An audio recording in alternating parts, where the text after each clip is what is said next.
before Sallyface became a video game that would achieve massive success and critical acclaim, it all started with a simple sketch.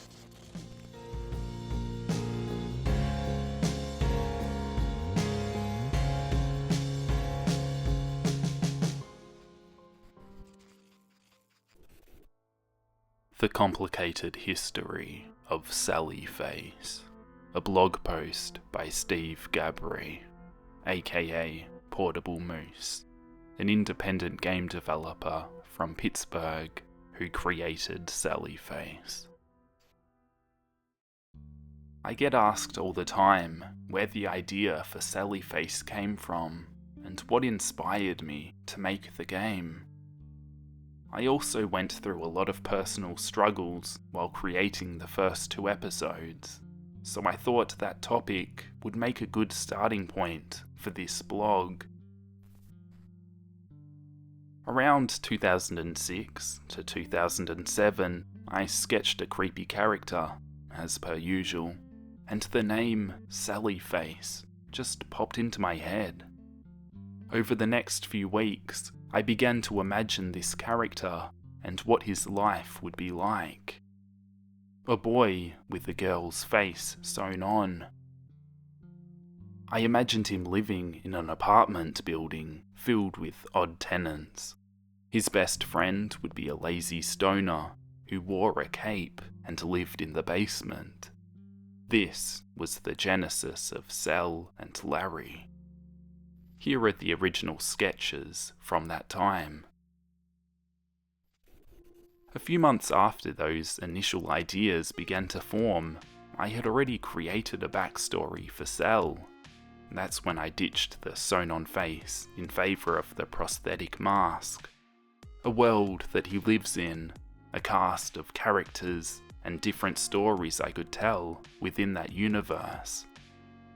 At the heart of everything, I really wanted to create something that had the look and feel reminiscent of a 90s Nicktoon, like Doug, Ren and Stimpy, Hey Arnold, Rock's Modern Life, but with darker themes and more mature stories and content. I got together with a few friends that were good artists and animators, as I attempted to assemble a team to make Sallyface into an internet cartoon series.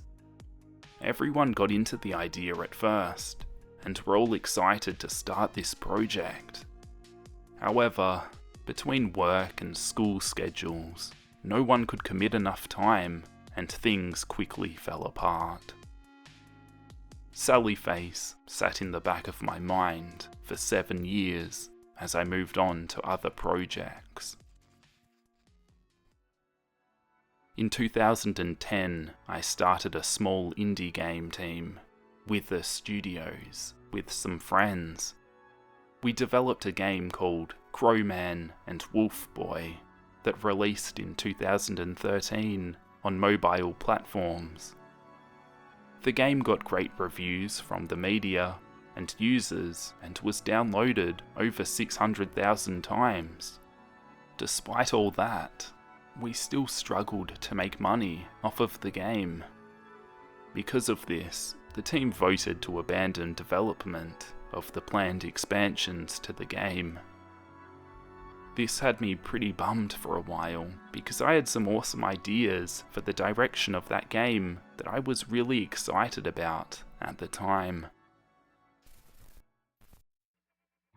A year later, our team was still struggling with what direction to take our next game.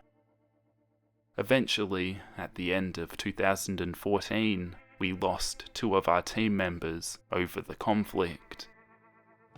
It really sucked, because they were not only good artists, but good friends as well. The chaos that Wither had fallen into is what ignited my desire to work on my own project. I wasn't sure if the team would make it through that rough patch, but I also needed a creative outlet. There were a few ideas I was tinkering with, but Sallyface came back around into my mind. I thought it would be nice to finally do something with that idea, and that it would transition pretty well into an adventure game rather than a cartoon. So in 2015, building from the original concepts, I rewrote the story arc to fit a 5-episode narrative and began working on episode 1 in my free time. It was a slow process, as I was working a full-time job and still working with Wither Studios too. In February 2016, I was unexpectedly laid off from my job during a company-wide downsizing. Finding a new job afterwards was turning out to be difficult. That's when I decided to focus on finishing episode 1 of Sally Face. I had enough money saved up, plus unemployment coming in, that I could be more casual about looking for other work for a while. My wife at the time fought me tooth and nail over this decision. It turned out she didn't support my dreams and refused to even meet me on any middle ground. This tore a giant hole in our relationship.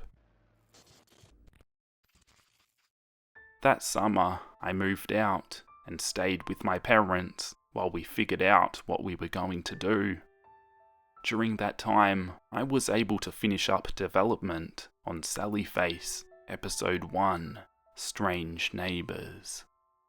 I released it in August on itch.io. Sales were dismal, to say the least. I tried my best to promote it, but I just couldn't gain enough attention. My funds were also starting to run low, so I decided to run a crowdfunding campaign, hoping to kill 2 birds with 1 stone: funding and attention. During the fall, I moved back to Pittsburgh with my wife. We were going to attend couples therapy and try to work through things. In November, I raised over $13,000 for Sally Face via crowdfunding. Luckily, the game had started catching on with YouTubers, and some of the bigger channels were starting to play episode 1. That was a huge help with getting more eyes on the game.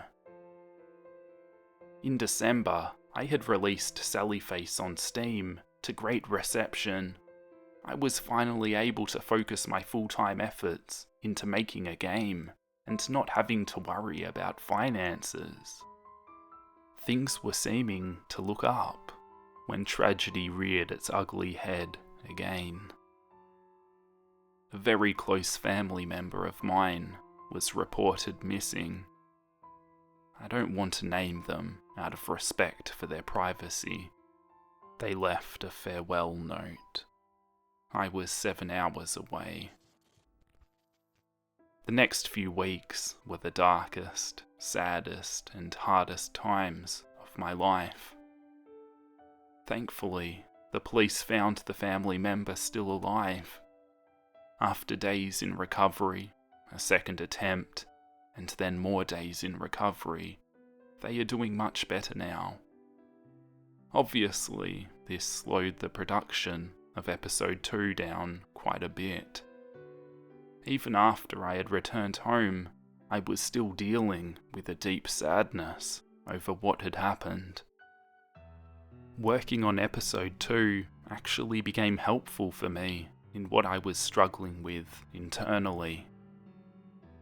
As I was nearing the later half of production, in the spring of 2017, my now ex-wife had decided that our marriage wasn't working for her, so she left me for another man. We had been together for 8 years, so this was a pretty huge impact on me, especially with the emotional rollercoaster I had just been through. This all but halted the production for a while. It was the second biggest hit for my life, and for episode 2. After some time, I began getting back to development.